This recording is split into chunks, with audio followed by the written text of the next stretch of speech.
That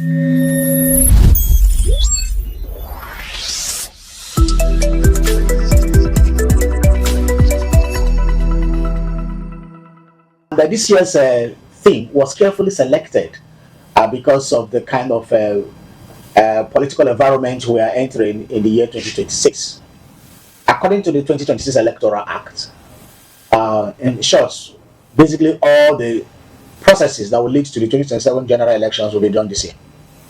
By the time we are finishing Christmas and entering January, the election is holding. I think second week or so, second week of January, the elections will hold. So all the politicking that will usually take place in the year of election, for the first time, are going to happen a year before the election. Because before we do campaign even till April, March, April, but this time around, the last election was in February. We had the whole of January to campaign.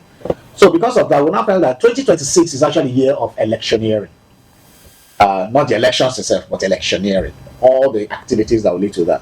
You know, when you say it's only litigation, we thought litigation that is only it that can solve the matter, courts, especially in the electoral process.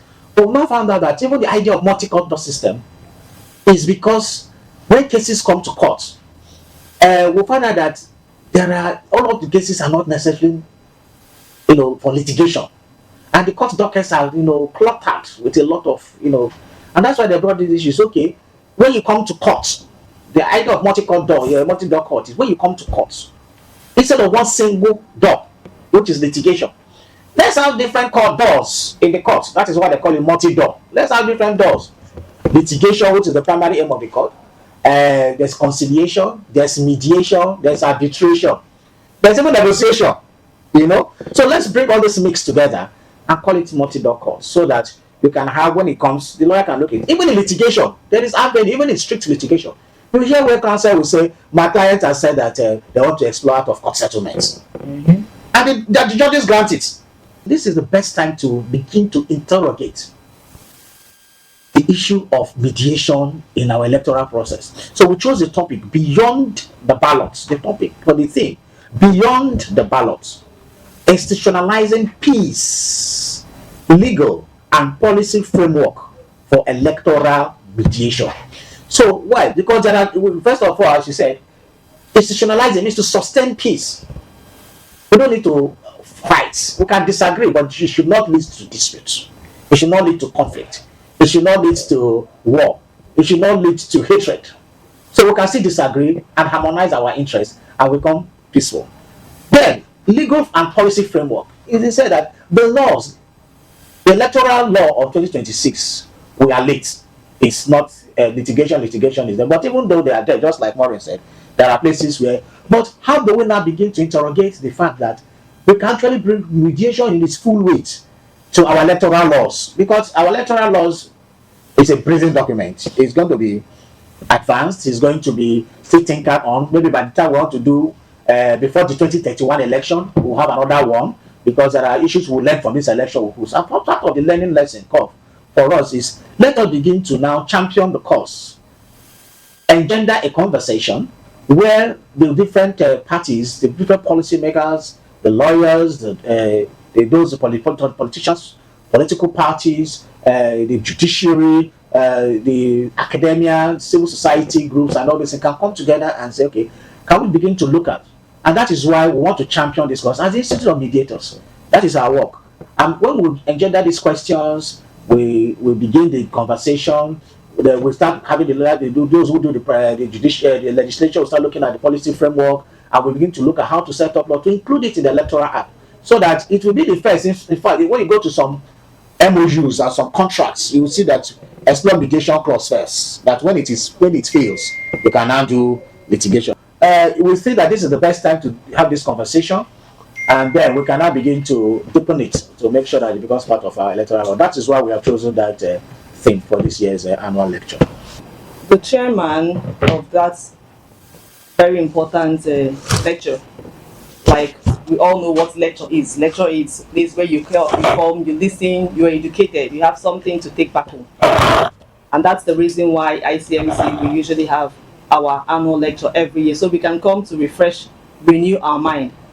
So for this year's annual lecture, we carefully chose the chairman, the keynote speaker. The chairman is no other person but our Honorable Chief Judge of the state, who is the father of litigation, if I may put it that way, A.R. Ozomiana. And the keynote speaker is Professor Gerard Ezirim.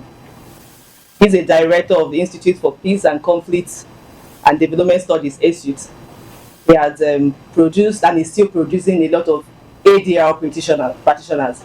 So when you look at these two key figures, you can see that one would say that litigation is on one side, ADR is on the other side. So the annual lecture would help us see how the possibility of assimilating these two, that litigation can work very well with mediation in terms of resolving electoral disputes. The litigation, like for the chief judge, who is the father of litigation, like I said, if you come, you will learn, or you will know, you'll be properly informed that when we talk about mediation in resolving electoral disputes, it doesn't mean that we do away with the rules of the courts, the practice, the procedures. No, those must still be conformed with and complied with. For example, when you talk about election disputes, they are time bound. They have a time frame. So one would have to know that. Section 285 of the Constitution provides the time frame within which an election petition should be brought, 21 days, 60 days. So you have to be properly informed and guided. Because if you stay back and say maybe we're attempting to resolve this matter through mediation, you might find out that by the time you come back to the court, there is nothing for the court to do, because the matter will be declared dead on arrival. The matter will be statute barred to be there. The court cannot do anything again. The court is robbed of jurisdiction to hear that matter. Why? Because it wasn't brought within time. So this lecture would afford you opportunity of learning holistically what should be done. That as you are exploring mediation, you should first of all file your application before the court within the prescribed period of time. While the matter is in court, you can now go back and tell the court, we are exploring settlement out of court to see if parties can resolve this matter. And if finally is able to be resolved, which I know that in most cases, election disputes have been resolved, because the other party can call one of the opponents and say, okay, see, what are we even fighting for? Do I give you this? Do I give you this? Maybe money you've expended in a campaign preparation and all that, and the matter is laid to rest. So this annual lecture is a must for everyone who is ADR friendly and who is equally a legal practitioner, to be able to see how to streamline and achieve the best we can out of this for a better and a more peaceful and productive society. We're going to be seeing Chief Tom Anyafulude, and he's currently the Secretary in Enugu State Justice Reform Team. That's one of them. And he used to be the former Chief Registrar of the Customary Courts of Appeal in Enugu State. And then looking at that alone, you would actually see why he's there. Because most of the cases are not just civil like that. We have customary court issues. So that when we have situations like that coming up, we will have an expert who will say, no, this is not what it should be, and this is what it should be. You see even traditional rulers, coming into the place with their own issues. You see family, because sometimes these family issues are not easily resolved by court laws.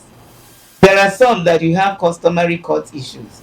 You have land cases that most of the time also will have to do with the customs. And they will tell you, no, we don't give women this, we don't give men this. A woman is not entitled to inheritance in her father's place. Those are the people who will tell us why. Why would you not? Is that still applicable? Well, there's a law, there is a ruling that has thrown that away. Thrown it into the junkyard. That is not thrown away. Every young girl has rights. Okay, they have rights now, and they're throwing it up in the air. Yes, sir. In fact, if you see the ladies now opening their eyes and shining their eyes, then you know that they are learning. In fact, that's the first thing.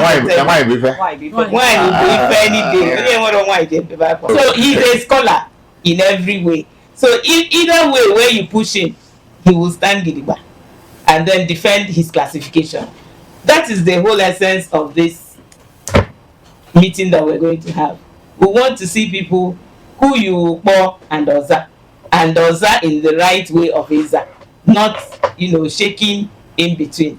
Then outside of him, we also have Professor Dum Banefo. Professor Dum is a professor of political science, and he's also somebody that people relate to in peace and conflict studies. He's an institution in peace and conflict studies. He's well known. So, and what do we discuss in ICMC? Peace, conflict, at whatever level. In fact, they have now started to, the one that related to what we are talking about today, they now call it AEDR. Yeah, electoral. Alternative electoral disputes, whatever. So you see that they are creating a new paradigm shift for themselves. So you are now talking about EADR. No, AEDR. Alternative electoral. Okay. Anyhow, it could be called electoral alternative dispute resolution. No, what I see in most of the papers I read is AEDR. Alternative electoral disputes resolution. So if he now has his own umbrella, it means there are going to be mediators strictly trained to deal with electoral matters, because it's not something you just jump into the ring and it starts to happen. No, we need to also have mediators, like we have family mediators. Family mediation is one of the toughest things to do, especially when you're dealing with couple. This one will say this one inside the room and then tell you not to review what he has said inside the room, and yet that thing that he has said inside the room is the crux of the matter, and he say please don't have takolam. So but he will tell you, see, this is the truth. So you're going to hold it, because the rules of engagement is that except you're permitted to use it, you can't use it. So we will eventually need, before this what do you call it now, this 2027, they're already warming up. We need to begin to package how we're going to deal with the buzzwords. Will there be buzzwords? There will be buzzwords. But we're saying, Urua Kanolo. Let there not be bloodshed. Let there not be, people who will go to extreme lengths to destroy the opponents or take them out, unalive them as they call it. They say you unalive. So that is where we have this AEDR. We need to get there and take it out. The date for this event is 14th of July 2026. The time is 10 a.m. If you keep the time? Yes, we keep to time. Only an African time? I had an African time. No. By 9:30, everybody is settled. Yes, it's settled, and by 10 we'll kick off. Yes, then the venue is Umezulike Auditorium at the High Court of Enugu State. So the High Court is opposite WAEC office. WAEC office itself. That's where the High Court is. And why did we choose this venue? Like we said earlier, there is a synergy between litigation and APR, and also a synergy between ICMC and the judiciary. So the judiciary owns this auditorium, and ICMC also, we have been using this hall, and it's easier. It's at the center of the town. It's easier to locate, and it also gives lawyers the opportunity. Not that we are only expecting lawyers. We are expecting both lawyers, non-lawyers, political parties, traditional rulers. But it's a place that when you call, when you tell anybody, I want to go to the High Court, the person can easily locate the place without, thinking twice, or without being, feeling that he will get lost and all that. So that's why we are using this venue. This is an event that you will not want to mix, because there will be a lot to eat and drink. Eat, drink, and take away. And when we talk about eating, the Bible said that some people hunger and thirst for food that will not last.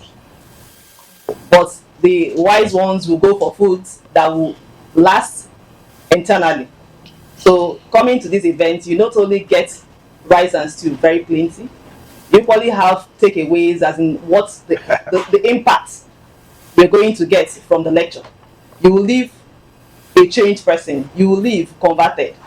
So for inquiries, if you have any difficulties, you can always reach out to the very beautiful lady Barrister Maureen, 070 39 39 02 02 39 39 25 25. Let me take it again. 070 39 39 02 02 39 39 25. 25.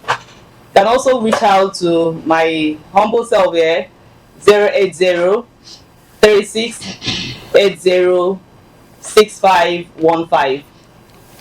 I go again, 080 36 80 6515. Thank you very much. Please don't fail to be there on the 14th July 2026 at High Court Auditorium, 10 a.m. prompt. Thank you.